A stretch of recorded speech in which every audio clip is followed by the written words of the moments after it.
Aujourd'hui, on va voir un article de TradingStat qui soulève une bonne question et un bon point que souvent les investisseurs ignorent, et quand on le dit, c'est une évidence. Alors, SBF 120, et si la clé du succès en bourse était d'avoir un actionnaire de référence aux manettes? Ça ne veut pas forcément vous dire grand chose, attendez la suite, vous allez voir.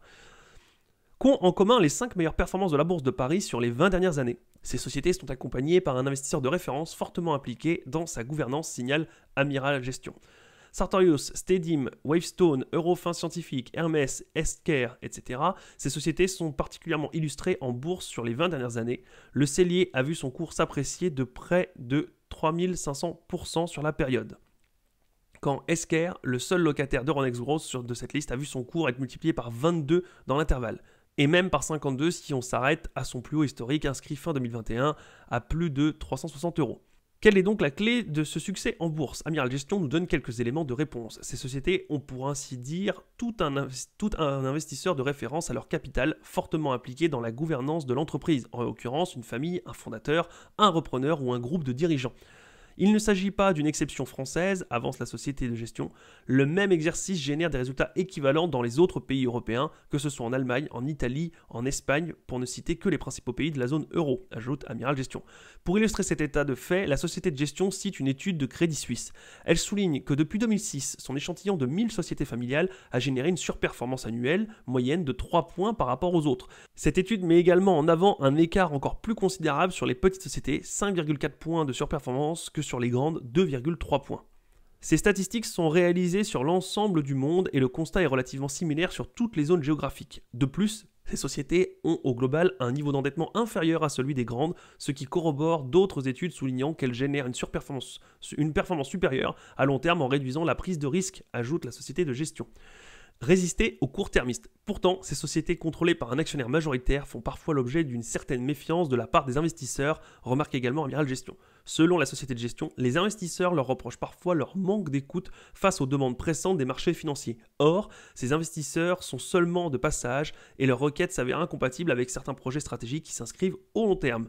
Mais c'est peut-être là que réside une de leurs principales forces, pointe Amiral Gestion, à savoir celle de résister aux exigences de la bourse, qui a sa propre logique, son propre horizon de temps. Surtout, l'entreprise engage sa réputation et même celle de les membres de sa famille, ce qui laisse peu de place à des décisions stratégiques irréfléchies.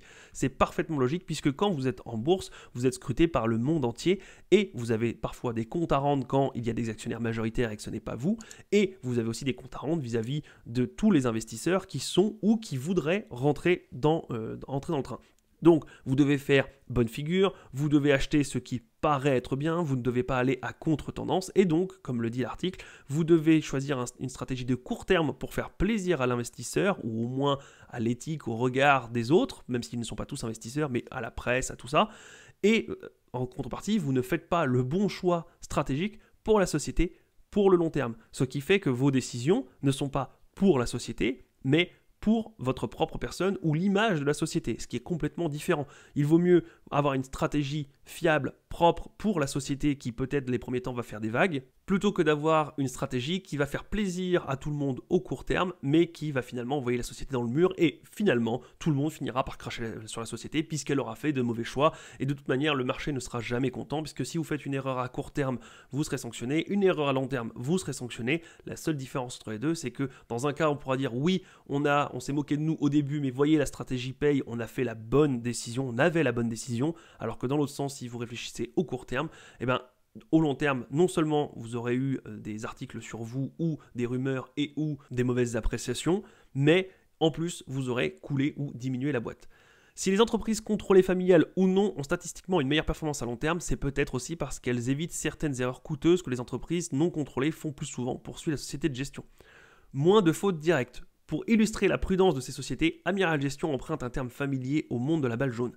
Comme au tennis, ces sociétés, feraient moins de fautes directes que les autres, ce qui leur conférerait naturellement un avantage en termes de performance. Par exemple, quand LVMH rachète Tiffany, ce n'est pas parce que Bernard Arnault pense que cela plaira au marché financier, mais parce qu'une vision industrielle permet d'envisager une véritable création de valeur à long terme, explique la société de gestion, qui est en revanche beaucoup moins tendre sur le triste cas Atos. Et oui, puisque le fait de racheter Tiffany n'était absolument pas pour plaire à tout le monde, pour plaire au marché, C'était vraiment pour avoir une stratégie long terme, pour peut-être verticaliser certains process et donc dans tous les cas avoir une stratégie long terme pour créer de la valeur. Même si derrière on se fait dézinguer parce que c'est mal vu, racheter Tiffany c'est trop cher, peu importe. Si la personne, l'investisseur a bien fait son travail et qu'il veut racheter Tiffany et que ça va vraiment rapporter de la valeur, alors oui, bien souvent, les sociétés qui sont possédées par les groupes majoritaires ou familiaux ou peu importe, bref, un actionnaire qui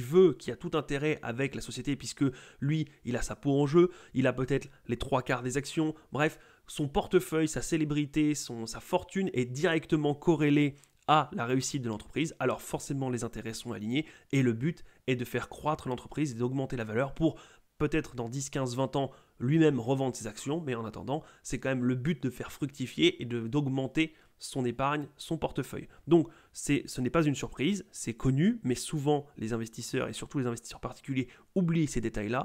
Le fait d'avoir une équipe dirigeante qui a les intérêts alignés avec la société fera à long terme de meilleures performances, ou en tout cas a des probabilités de faire de meilleures performances que les autres.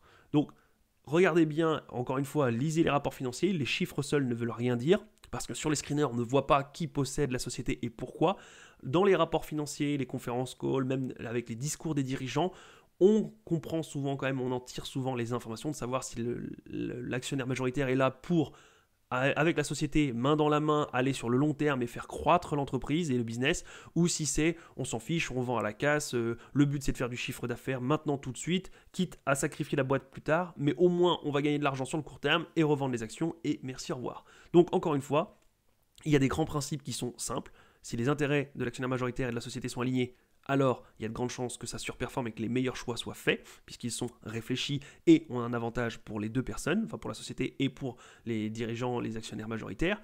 Et en plus, si vous lisez les conférences call, enfin vous écoutez les conférences call et que vous lisez les rapports financiers, vous aurez sûrement cette information que le marché, et soyons honnêtes, 95% des investisseurs particuliers n'ont absolument pas.